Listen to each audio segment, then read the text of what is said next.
tranquilo e sereno, pelo menos visualmente, até pessoalmente ele é muito sereno. Vou chamar o Murilo Salveiro. Opa! Varanda. Estamos vendo então a movimentação na varanda da Basílica São Pedro.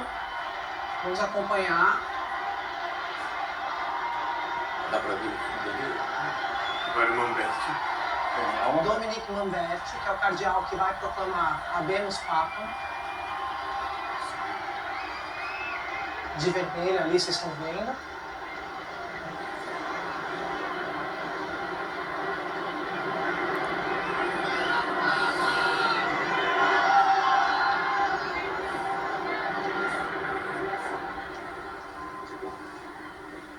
Annuncio vobis Gaudium Magnum.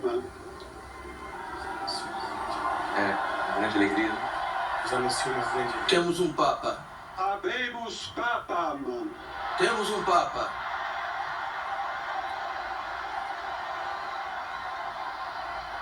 Eminentissimum, ac reverendissimum Dominum. Dominum Robertum Franciscum, Sancte Romane Ecclesiae, Cardinalem Prevost. Prevost. Americano. Cardeal Prevost. Americano. Leonem decimum quartum. Leão 14. Leão 14. Leão 14. Leão 14. Cardeal Prevost. Americano. Eu tô arrepiado. 69 anos, teve uma experiência no Peru. Isso. É que tive com ele quinta-feira santa. Não acredito. Teve com ele. Tive com ele, conversei com ele.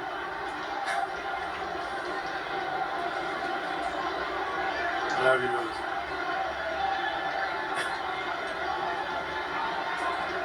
Ele é agostiniano. Posso falar bastante? Posso falar bastante? Padre Anderson, o que você pode dizer sobre o cardeal Prevost, com quem o senhor teve faz pouco tempo? Aí já os cardeais. Cardeal Prevost, nascido em Chicago, americano, já em algo extraordinário, porém 20 anos, missionário no Peru, numa área pobre, foi bispo, e também ele faz parte da ordem dos agostinianos, ou seja, o Cardeal Prevost, ele foi padre geral dos agostinianos, então uma experiência internacional como agostiniano, como padre geral dos agostinianos, depois bispo no Peru, missionário, e do Peru, da missão, o Papa Francisco chamou para Roma e ele era o prefeito, o ministro, né, o prefeito para os bispos. De Castério para os De bispos. Castério para os bispos. Ele fazia, preparava os processos e fazia os bispos. Então conhece muito a igreja, conhece a Cúria Romana de um lado, tem experiência pastoral, um pastor, né? E também americano, isso também é muito interessante, pode sinalizar um diálogo com os Estados Unidos, enfim. Deixa eu trazer algumas informações sobre o Papa Robert Francis Prevost, Leão 14. Daqui a pouco a gente vai ver ele saindo ali. Nomeado pelo Francisco, tem 69 anos. Como o padre Adriano estava contando pra gente aqui, é americano, nasceu em Chicago em 55. E eu tô impressionada, porque a gente falava aqui das bolsas de apostas, tá confirmado que quem entra de fato o Papa sai cardeal. Porque todas as apostas eram no ZUP, eram no Eu perdi, porque ele era o meu candidato desde o começo. Como eu sou jesuíta religioso, não posso apostar. Então, uma pena para a universidade, porque ia ter um bom de... Interessante notar, né, Padre Anderson, André, que o Prevost, mesmo sendo religioso americano, ele é de uma corrente, digamos assim, que hoje em dia não é a que está mais forte nos Estados Unidos. Digamos, nos Estados Unidos a Igreja Católica tem sido mais conservadora nos últimos tempos do que a linha do Prevost. O Prevost é tido como mais progressista do que... Eu diria que ele tem a experiência dele na América Latina, no Peru, país marcado, né, por pobreza, dificuldades, profundamente latino-americano nesse sentido, com desafios, o fez certamente um homem, um pastor com um coração muito mais, digamos assim, próximo alinhado com Francisco. E por isso o Papa Francisco trouxe desse lugar e colocou num lugar muito alto da igreja, que é essa congregação melhor, o de Castério. Deixa eu chamar a Mircele, que ela tem mais informações pra gente, com essa informação agora confirmada. Mirce, é com você aí.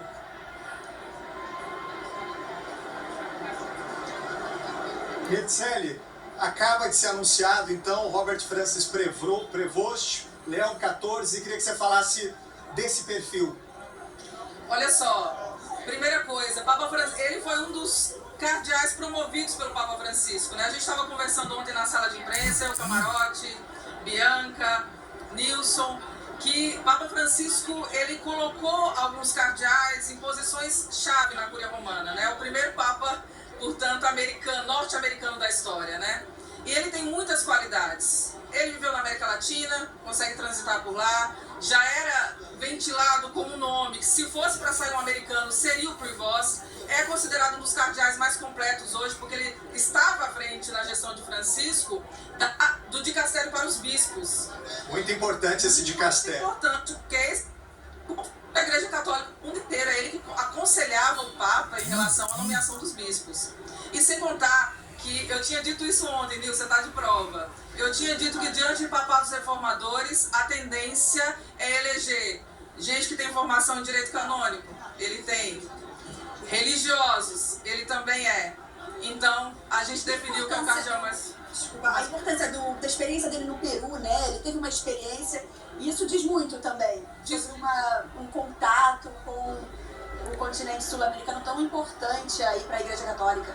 Sem dúvida, porque procurava uma figura internacional, um homem curial, que teve esse contato com a América Latina, é americano, diante do mundo, né, dessa situação que nós estamos vivendo, porque os cardeais avaliaram muito o contexto. É considerado uma pessoa muito discreta, foi muito fiel ao Papa Francisco, desde o início, inclusive, falava que se fosse para escolher um, ele era um dos cardeais mais completos, justamente por causa desses atributos, né? Pelo fato de ser religioso. A gente veio de um outro papado religioso, Papa Francisco dos Jesuítas, ele também religioso. Então, caiu para ele, caiu para o Prevost. Quero falar sobre o nome que ele também escolheu, Mircea. Antes, só descrever a imagem que nós estamos vendo aqui, que é impressionante. Os cardeais já estão nas outras varandas, à espera, então, de Prevost, Leão XIV. Fala um pouco dessa escolha, que também é muito simbólica e é muito aguardada, né?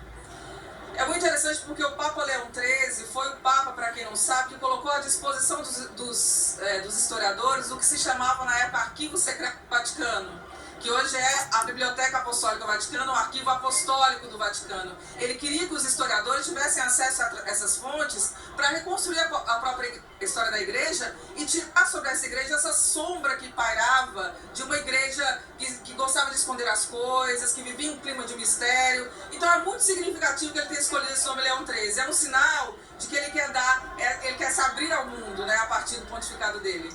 Seria uma continuidade, então, de Francisco, porque Francisco foi eleito exatamente nesse contexto, né, da necessidade de trazer mais transparência para a Cúria.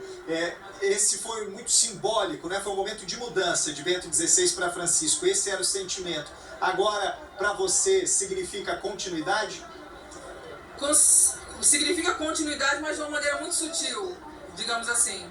Ele vai ser um Papa, um bom conciliador, porque o Prevost ele era considerado dessa forma aqui na Cúria Romana, né? Ele conseguiu realmente, ele foi um bom gestor no dicastério para os bispos e era um seguidor fiel do Papa Francisco, tanto que o Papa Francisco o elevou a esse cargo tão importante, a estar à frente desse dicastério tão importante. Mircea, você acha que talvez cardeal Pietro Parolin, que era apontado por muitos como favorito, existe a possibilidade dele ter sido escolhido e ter recusado?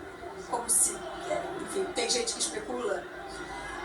Talvez sim, porque aquela votação da manhã, se a gente se recorda, ela foi um pouco também atípica, porque ela terminou antes do previsto. E pode ser que ele tenha sido escolhido, claro que a gente está especulando, é que a gente tem uma informação precisa em relação a isso, e não tenha aceitado. Então isso também acontece. E automaticamente essa votação ela é anulada. E tem que recomeçar tudo de novo. Então, quem sabe? Mistério. Agora, o perfil dessa votação acho que é interessante da gente falar também, porque são necessários 89 votos. Ele precisou de 2/3 dos votos do colégio cardinalício, né, gente? Isso é muita coisa. A gente falava que Parolin tinha como ativo o fato de estar na Secretaria de Estado, ser muito conhecido. Mas Prevost, no dicastério para os bispos, também tinha, de certa forma, essa visibilidade. e esse contato com os outros cardeais. A experiência que a Bianca lembra dele no Peru também pode ter influenciado a angariar esse voto todo vindo, não só da América do Sul, América Central, América do Norte. Se a gente juntar tudo, América do Sul com 17 votos, América do Norte 16, América Central com 4, então já quase 40 votos. Isso pode ter influenciado também, quer dizer, uma unidade regional como um ponto de partida importante, fundamental para a escolha do nome dele? Muito provavelmente, até porque uma das pessoas que estavam nos bastidores, isso a gente tem certeza, promovendo por voz era o Maradiaga. Kingmaker, não a primeira vez. Conseguiu o Papa Francisco e emplacou com o Prevost. E ele estava com 2 nomes em mente, o Grec e o Prevost. Acabou de aparecer aqui na varanda. É o momento mais aguardado por todos com os celulares na mão, registrando então. Papa Leão XIV, novo Papa. Vamos conhecer agora as primeiras palavras do Papa Leão XIV. Robert Francis Prevost, americano, escolheu o nome de Leão XIV, acenando aí para essa multidão de gente. A tradução que a gente vai acompanhar agora é da Rafaela Quental.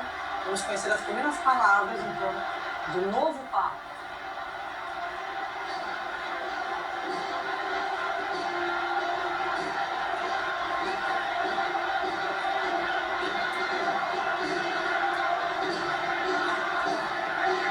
A emoção, né? É emocionante, né? Ele é muito reservado, extremamente discreto, inteligentíssimo, espiritual, agostiniano. A gente descobriu, está emocionado. Emocionado também, né? Muito emocionante. Olho marejado. É um homem muito sensível, foi muito sensível ao povo simples do Peru, a sua diocese, e alguém muito bem formado, com profundidade espiritual. A gente vai descobrir agora os agostinianos. Acho que teve aí uma descoberta dos jesuítas, agora vamos descobrir essa riqueza, né, dessa espiritualidade. Qual a característica principal dessa ordem, você diria? Santo Agostinho é a figura máxima, né? E aí vamos falar de profundidade, de diálogo com a cultura grega na época, a cultura latina e grega